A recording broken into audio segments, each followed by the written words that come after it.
Welcome to Blizzard Fire. We hope this video helps fire up your solution. You start by funding the account and selecting the asset and time frame that match your edge.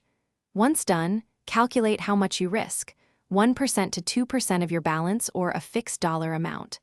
Then place your initial stop loss at a clear technical level, under support or above resistance, or use volatility with ATR times 1.5 to size it. This gives you a disciplined entry. It prevents emotional resizing and defines exact loss before the trade begins. Once the trade moves in your favor, actively manage the stop. You can trail it to swing highs or lows, or use a percentage trail like 0.5% per favorable candle to lock profits. Make partial take profits and move the remaining stop to break-even after you secure roughly half your target. This eliminates risk on the remaining position.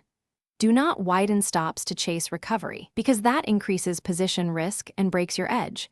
Instead, scale out or accept you complete the process by exiting when your stop loss or final target is reached, and then logging the outcome for review. After each trade, examine the chart. Was your entry justified? Was the stop placed beyond normal noise? And did market context change? If you face repeated stop outs, troubleshoot by reducing position size, testing a wider time frame for clearer structure, or tightening your setup rules. These adjustments preserve capital, while you refine a repeatable edge. Thanks for watching. If you found this helpful, don't forget to like and subscribe.